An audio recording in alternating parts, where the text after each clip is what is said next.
Very very good morning students. हम लोग बात कर रहे हैं क्लास 12th में इंफॉर्मेटिक प्रैक्टिसेस में चैप्टर नंबर 3।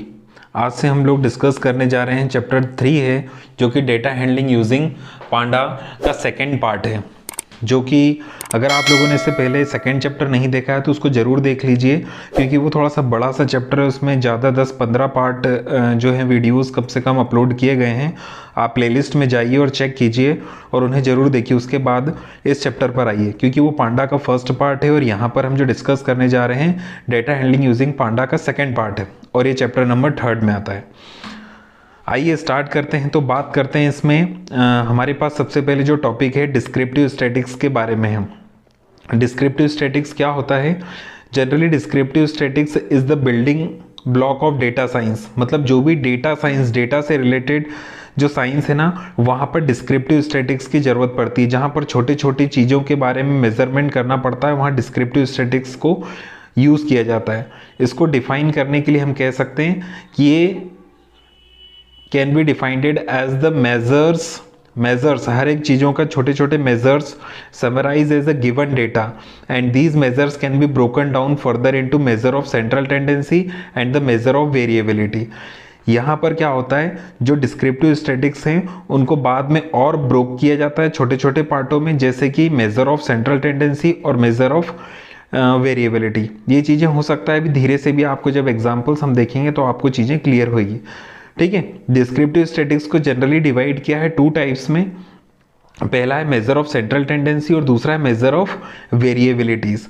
अब सेंट्रल टेंडेंसी अगर आपने क्लास 10th में पढ़ा होगा मीन मीडियन मोड से रिलेटेड टॉपिक, तो आपको चीज़ें बहुत बेहतर से समझ में आ जाएगी। मेजर ऑफ सेंट्रल टेंडेंसी में 3 चीज़ें हैं, मीन है, मीडियन है और मोड है। ठीक है।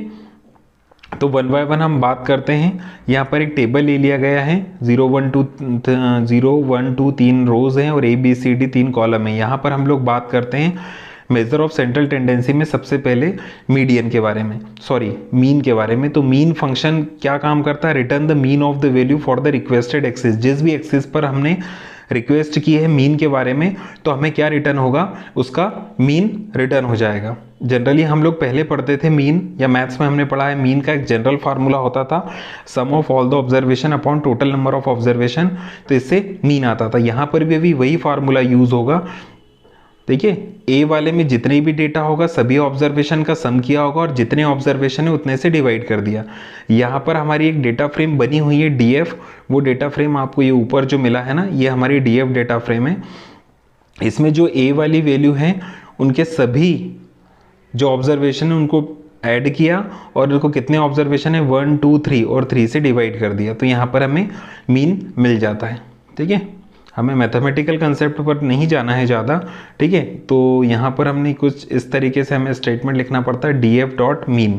तो आपका रिजल्ट देखिए, A के लिए भी आ गया, B के लिए भी, C के लिए, D के लिए भी, सभी कॉलम के लिए मीन फाइंड आउट हो गया। अगर आप चाहते हैं सिर्फ मीन आपको चाहिए एक पर्टिकुलर किसी कॉलम के लिए, तो आप सिर्फ इतना लिख दीजिए, DF के साथ आपको उस पर्टिकुलर कॉलम को डिफाइन करना है डॉट मीन फंक्शन। तो सिर्फ उसी फंक्शन, उसी का आउटपुट आएगा। 76.333 जो आया है सिर्फ उसी का आउटपुट आया है। ओके। सेकेंड जो है सेंट्रल टेंडेंसी में आता है, मीडियन आता है। Median function returns the median of underlying data in the given data frame. Data frame में जो भी डेटा दिया है उसका मीडियन फाइंड होता है।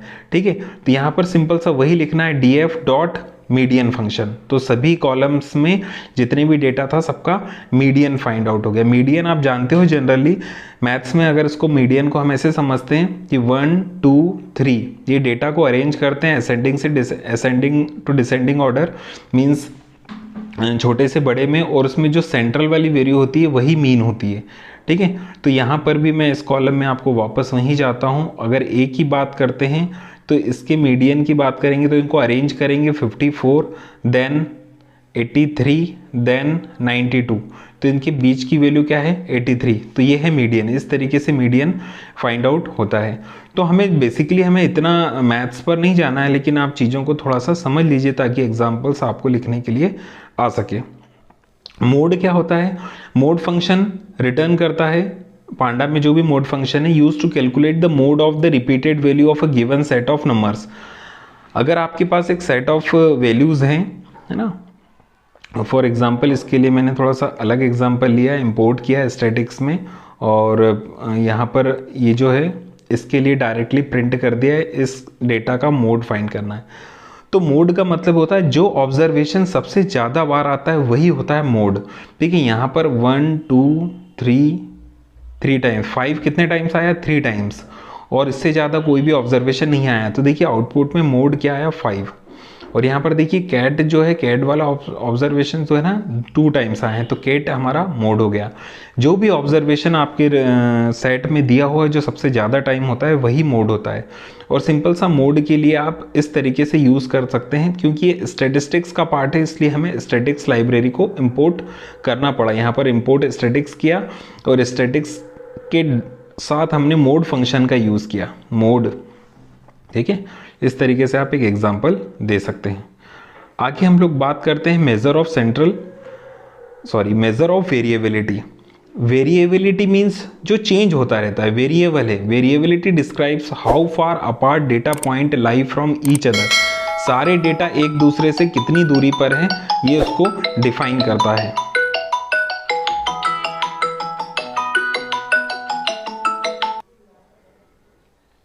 ओके, मेजर ऑफ वेरिएबिलिटी जो होता है, मेजर ऑफ वेरिएबिलिटीज आपको डिफाइन करता है how far apart data point lie from each other. सारे डेटा एक दूसरे से कितनी दूर हैं, कितने वेरिएबल है ना, from the centre of distribution, जो आपने डिस्ट्रीब्यूट किया है उससे वो कितने दूर है डेटा। हाउ फार, वेरिएबिलिटी एक से दूसरे के बीच की दूरी होती है, मेजर ऑफ वेरिएबिलिटी। थोड़ा सा कंसेप्ट मैथमेटिकल है, अगर आप नहीं भी समझ पाते तो थोड़ा सा आप इसको डेफिनेशन को समझ लीजिए एक बार और याद कर लीजिए। थोड़ा सा मैथ्स वाला कंसेप्ट है, लेकिन यहाँ पर क्या हुआ, वो फंक्शंस दिए हुए हैं मैथ्स से रिलेटेड। यहाँ पर उन्होंने वेरिएबिलिटी से रिलेटेड फंक्शंस दिए हुए हैं जो हम डायरेक्टली यूज़ करेंगे तो हमें उनका आंसर मिल जाता है, हमें कैलकुलेशंस करने की ज़रूरत नहीं होती है। जैसे कि यहाँ पर बताया गया है। फिर रेंज, आपने मैथ्स में रेंज पढ़ा होगा, it is the difference between the largest value, सबसे बड़ी वैल्यू, और स्मॉलेस्ट वैल्यू के बीच का डिफरेंस जो होता है वो होता है रेंज होता है। ठीक है, तो यहाँ पर एक एग्जांपल ले लिया। मान लीजिए हमारे पास ये एक लिस्ट है, इसमें कुछ इस तरीके से डेटा दिया है, इसमें हमने एक फंक्शन यूज़ किया, मैक्स एक वेरिएबल लिया, मैक्स में से इस आई में से सबसे मैक्सिमम वैल्यू आ गई होगी। फिर मेन एक वेरिएबल है, मेन फंक्शन का यूज़ किया, मैक्सिमम वैल्यू 89 थी, मिनिमम वैल्यू 1 थी। इन दोनों के बीच का जो डिफरेंस था वो क्या था, 89 माइनस 1। तो यहाँ पर क्या रेंज आ गई, 88 आपकी रेंज हो गई है। ओके, आगे हम लोग बात करते हैं calculating second. Major of variability में सेकंड होता है वेरिएंस। वेरिएंस को फाइंड करने के लिए .var फंक्शन का यूज़ करते हैं to display the variance. Variance को डिस्प्ले करने के लिए हम लोग वेरिएंस जो var फंक्शन है उसका यूज़ करते हैं। It is the average of, अब ये क्या है इसके बारे में बता रहे हैं। इट इज़ द, इसको आप समझ लेना, it is the average of squared है ना, squared difference from the mean. किसका एवरेज है, squared difference from the mean. Mean से उनका जो डिफरेंस है उनको स्क्वायर करने के बाद जो एवरेज निकाला वो है मीन। ठीक है, तो थोड़ा सा अलग कंसेप्ट है, इसको आप मैथ्स से रिलेटेड, अगर आप लास्ट ईयर 11th की बुक है आपके पास तो उसको चेक कीजिए, उसमें पूरा डिटेल में बताया गया है ना। लेकिन वो मैथमेटिकल है, पूरा मैथ्स से हमें सॉल्व करना है। यहाँ पर सिर्फ .var फंक्शन यूज़ कीजिए, वेरिएंस आ जाएगा।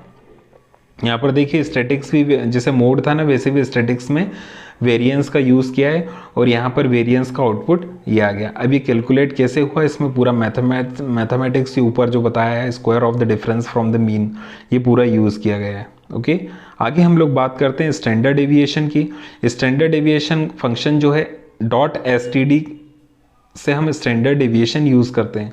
सिर्फ ये फंक्शन क्या करता है, standard deviation of the values ये रिटर्न कर देता है, और ये कैलकुलेटेड, अब ये कैसे calculated, as the square root of the variance. जो वेरिएंस है उसका स्क्वायर रूट फाइंड कर लेते हैं तो स्टैंडर्ड डेविएशन आ जाता है।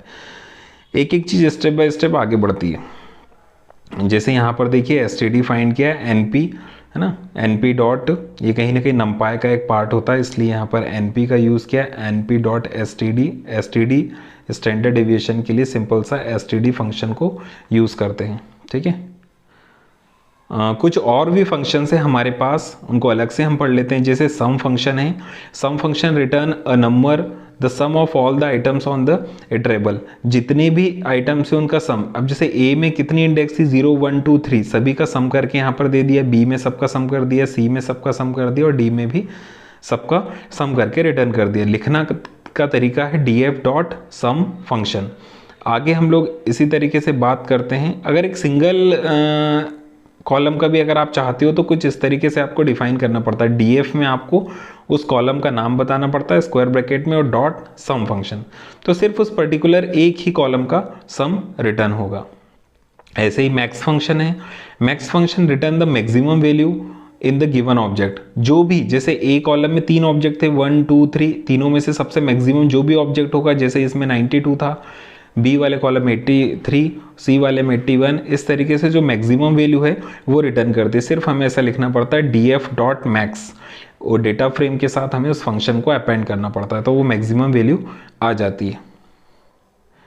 अगला सेम एज इट इज है मिन, जैसे मैक्स आता है वैसे ही मिनिमम क्या करता है, return the minimum value of the given data set. जो भी डेटा सेट आपको दिया हुआ है उसमें से सबसे मिनिमम वैल्यू आपको ए वाले कॉलम में सबसे मिनिमम वैल्यू, बी वाले कॉलम में सबसे मिनिमम वैल्यू, ऐसे ही सी वाले कॉलम में मिनिमम वैल्यू और डी में भी मिनिमम वैल्यू जो थी 13 थी, ठीक है।